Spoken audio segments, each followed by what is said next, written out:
जय हिंद फ्रेंड्स, मैं हूं आपका बड़ा भाई एक्स सर्विसमैन मनोज सिंह, वर्तमान में फील्ड सिक्योरिटी ऑफिसर।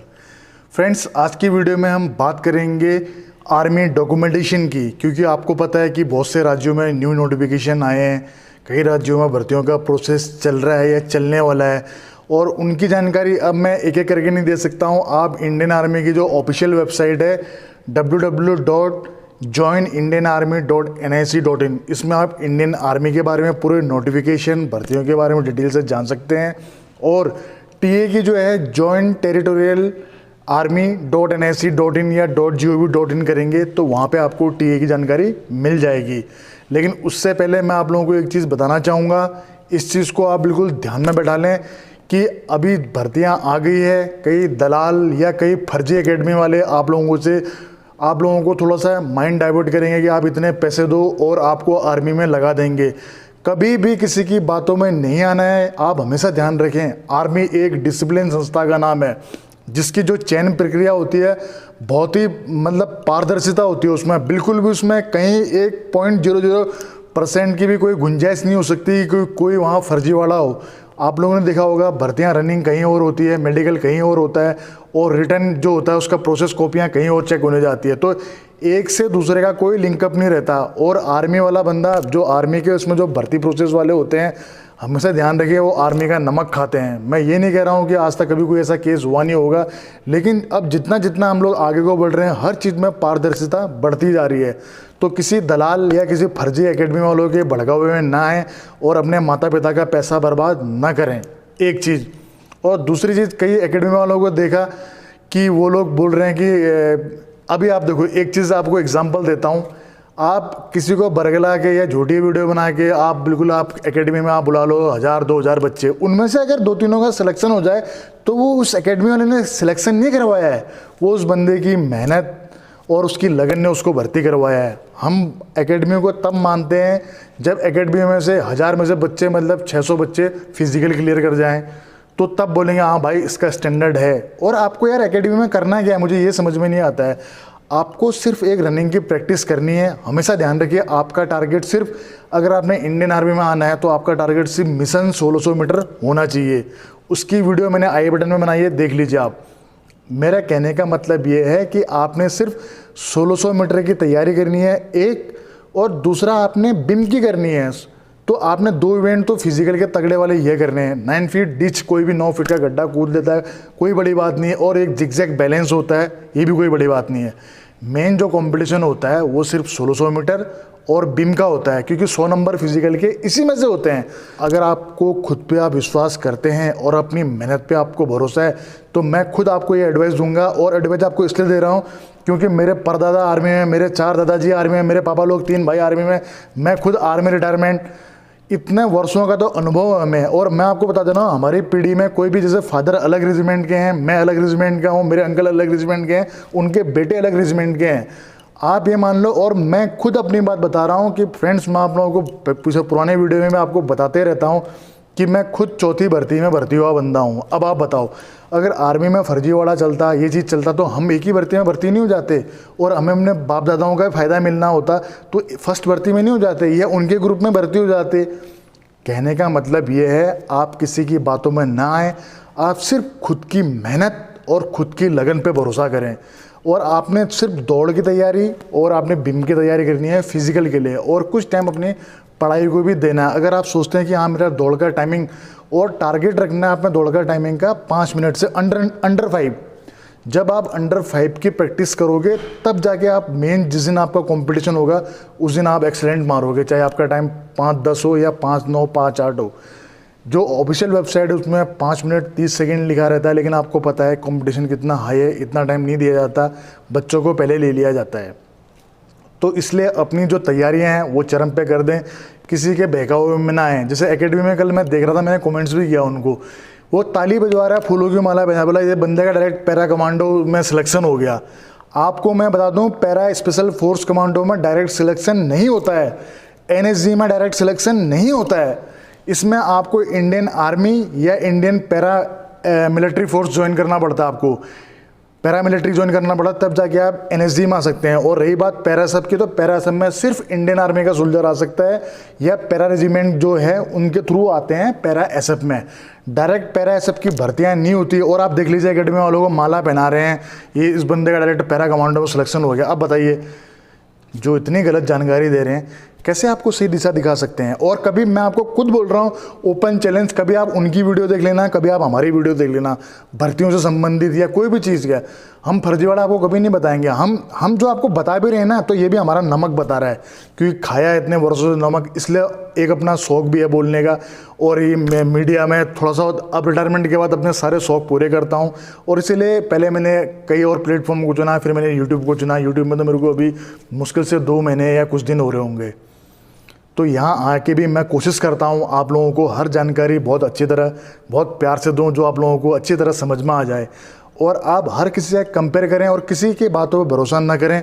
दोनों साइड है आर्मी की। इंडियन आर्मी की है www.indianarmy.nic.in, और टेरिटोरियल आर्मी की है jointterritorialarmy.nic.in। सारी जानकारियाँ वहाँ उपलब्ध हैं, सारा भर्ती क्राइटेरिया वहाँ उपलब्ध है। आपको क्या क्या चाहिए, आपकी क्या क्या हाइट होनी चाहिए, सारी जानकारी आपको वहाँ पर उपलब्ध है, तो आप वहीं से देखें।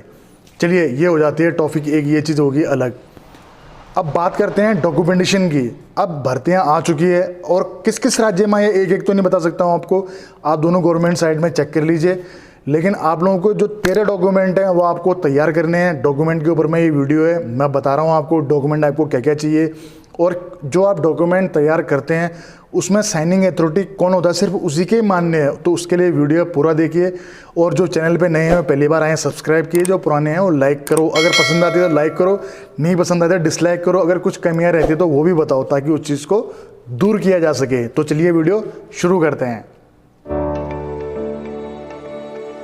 फ्रेंड्स, जो डॉक्यूमेंट प्रोसेस मैं आपको बता रहा हूँ, यह आपको भर्ती में रजिस्ट्रेशन से लेके आपकी पूरी लाइफ टाइम, जब तक आप आर्मी में रहो तब तक आपको इन डॉक्यूमेंट की हमेशा ज़रूरत पड़ती है। तो इनको बनाने से पहले आप हमेशा छोटी छोटी बारीक चीज़ों को ध्यान में रखिए। तो चलिए, मैं आपको 13 टाइप के डॉक्यूमेंट बताता हूँ जो आपको लाइफ टाइम काम आएंगे। तो पहला डॉक्यूमेंट है आपका एजुकेशन सर्टिफिकेट, यानी कि जो पहला और मोस्ट इम्पॉर्टेंट जो होता है आपका, वो होता है आपका एजुकेशन सर्टिफिकेट, यानी कि आपने कितने तक की शिक्षा ग्रहण की है, और आपकी उसमें मार्कशीट प्लस सर्टिफिकेट। और ये किसी रिकॉग्नाइज बोर्ड के द्वारा ही आपका होना चाहिए। और इसमें आप अपनी डेट ऑफ बर्थ, अपने मदर और फादर का नाम अच्छी तरह देख लें। फ्रेंड्स, सेकंड आपका जो डॉक्यूमेंट है वो आपका रेजिडेंशियल सर्टिफिकेट, यानी कि स्थायी प्रमाण पत्र, यानी कि आप कहाँ के निवासी हैं। और आपका जो रेजिडेंशियल सर्टिफिकेट होता है ये फ़ोटोग्राफ युक्त होना चाहिए। और इसमें जो साइनिंग अथॉरिटी आपकी स्टेट गवर्नमेंट के तहसीलदार या एसडीएम की होनी चाहिए। फ्रेंड्स, थर्ड सर्टिफिकेट है आपका कास्ट सर्टिफिकेट, यानी कि जाति प्रमाण पत्र। आपको ध्यान रखना है कि आपका जाति प्रमाण पत्र जो है वो भी फोटोयुक्त होना चाहिए। आपके ग्राम प्रधान, अगर आप सिख समुदाय के रामदासा, या आप मजहबी से हैं, या गोरखा, कुमाऊनी, गढ़वाली, नॉर्थ ईस्ट, गुज्जर या डोगरा समुदाय से हैं, तो आपको अपने स्टेट गवर्नमेंट के तहसीलदार या एसडीएम का ही साइन युक्त आपको सर्टिफिकेट चाहिए। फ्रेंड्स, फोर्थ पॉइंट है आपका रिलीजन सर्टिफिकेट, और वो भी आपके स्टेट गवर्नमेंट के एसडीएम या तहसीलदार के द्वारा ही होना चाहिए। फ्रेंड्स, पांचवा सर्टिफिकेट है आपका स्कूल कैरेक्टर सर्टिफिकेट। अगर आप कॉलेज में पढ़ते हैं तो आपको वहाँ के प्रिंसिपल का या चांसलर का, अगर आप स्कूल लेवल पे हैं 12th तक में, तो आपको प्रिंसिपल का। अगर आप ट्रेड्समैन जो 8 पास के लिए अगर आप ट्राई करना चाहते हैं, तो आपको जो स्कूल का कैरेक्टर सर्टिफिकेट है वो हेडमास्टर का साइन युक्त होना चाहिए, यानी कि आपके हेडमास्टर के द्वारा ही साइन किया होना चाहिए, अदरवाइज आपके प्रिंसिपल के द्वारा। फ्रेंड्स, छठा पॉइंट है आपका कैरेक्टर सर्टिफिकेट, यानी कि चरित्र प्रमाण पत्र, वो भी फोटो युक्त, वो आपके ग्राम प्रधान का। और या तो आप उसको डिस्ट्रिक्ट एडमिनिस्ट्रेशन से भी करवा सकते हैं, नहीं तो आप पुलिस स्टेशन के द्वारा भी मान्य है लास्ट 6 महीने का, यानी कि 6 महीना पहले का मान्य है। अगर उससे पहले बनाया होगा तो वापस आपको री बनाना पड़ेगा।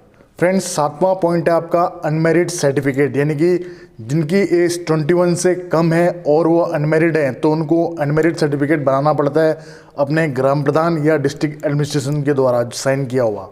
फ्रेंड्स, आठवां जो डॉक्यूमेंट्स है वो होता है आपका रिलेशनशिप सर्टिफिकेट, यानी कि जो आपके अगर आप एक्स सर्विसमैन के बच्चे हैं या आप सर्विस पर्सन के बच्चे हैं, या आप वार विडोज़ या विडोज़ के जो अपने आर्मी से हैं उनके बच्चे हैं, और आपका सारी डिटेलमेंट आपके फादर के रिकॉर्ड ऑफिस में होनी चाहिए और डॉक्यूमेंट में आपका नाम होना चाहिए। इससे आपको क्या होता है, आपको कई प्रकार की छूटें मिलती हैं। तो फ्रेंड, जो आपका रिलेशनशिप सर्टिफिकेट है वो आपके फादर या जो आपके जिस पे आप डिपेंड हो उनके रिकॉर्ड ऑफिस का ही मान्य होता है, जिसमें उनको अनेक प्रकार की छूटें मिलती हैं, जिसमें उनको हाइट, वेट या रिटर्न में बहुत प्रकार की जो छूटें मिलती हैं और रिलेशनशिप सर्टिफिकेट के आधार पे ही मिलती हैं। फ्रेंड्स, 9th सर्टिफिकेट है आपका एनसीसी ए, एनसीसी बी और एनसीसी सी। तीनों में आपको कितनी छूट मिलती है उसका एक कंप्लीट वीडियो मैंने पहले बनाया हुआ है, जिसका मैं आई बटन पे दे देता हूँ। आप वहाँ जाके एनसीसी के बेनिफिट्स देख लें, आपको किस सर्टिफिकेट से कितनी छूट मिलती है। फ्रेंड, 10वां जो सर्टिफिकेट है वो आपका स्पोर्ट्स सर्टिफिकेट होता है। यह आपका नेशनल लेवल पे, इंटरनेशनल लेवल पे, डिस्ट्रिक्ट लेवल पे, अगर आप कोई अपने डिस्ट्रिक्ट को रिप्रेजेंट करते हैं नेशनल लेवल पे, या आप अपने कॉलेज स्तर को डिस्ट्रिक्ट लेवल पे अगर रिप्रेजेंट करते हैं, तब आपको उस चीज़ का बेनिफिट मिलता है। किसी दिन मैं स्पोर्ट्स भर्ती को लेके भी एक वीडियो बनाऊंगा अलग से। फ्रेंड्स, 11वां पॉइंट है ओ लेवल सर्टिफिकेट। इसका सबसे ज़्यादा बेनिफिट आपको होता है टेक्निकल ट्रेड्स के लिए। और ओ लेवल जो सर्टिफिकेट है ये भी आपको DOEACC सोसाइटी द्वारा ही, मान्यता प्राप्त सोसाइटी द्वारा ही जो आपको मिलता है। सिर्फ उसी का बेनिफिट आपको मिलता है 15 नंबर के रूप में, और जिसमें आपके पास डिग्री होनी चाहिए बिजनेस प्रोफेशनल प्रोग्राम की। फ्रेंड्स, 12वां पॉइंट है आपका पासपोर्ट साइज फ़ोटो, और इसके आपको कितने KB में चाहिए उसकी पूरी डिटेलमेंट दे रखी है। और अगर आप सिख समुदाय से हैं तो आपको पगड़ी और विदाउट पगड़ी दोनों में आपको फ़ोटो खींचनी जरूरी है। फ्रेंड्स, 13वां पॉइंट है कंडी एरिया का। अगर आप कंडी एरिया क्षेत्र में आते हैं तो आपको अपने स्टेट गवर्नमेंट के द्वारा आपको तहसीलदार या SDM का साइन किया हुआ मान्यता प्राप्त पत्र ही मान्य होता है। फ्रेंड्स, आशा करता हूं कि आपको वीडियो पसंद आई होगी। पसंद आई है तो लाइक करें, नहीं पसंद आई है तो डिसलाइक करें। जो चैनल में पहली बार आए हैं वो सब्सक्राइब करें, और इसी प्रकार अपने बड़े भाई को प्यार दें और अपनी तैयारियों को बिल्कुल चरम पे पहुंचा दें। अब टाइम कम रह गया है, जितना आप मेहनत करोगे उतने आपके सक्सेस होने के चांस बढ़ जाएंगे। दीजिए अपने बड़े भाई को इजाज़त। अब नेक्स्ट वीडियो बनाऊंगा सोल्जर टेक्निकल के ऊपर में, शायद कल मॉर्निंग में 9 बजे, नहीं तो मैं परसों सुबह मॉर्निंग में 9 बजे पोस्ट कर दूंगा। तो आप लोग बिल्कुल अपनी तैयारियां कीजिए, बाकी आपको गाइडेंस मैं देता रहूँगा। तब तक दीजिए इजाज़त। जय हिंद, वंदे मातरम, भारत माता की जय।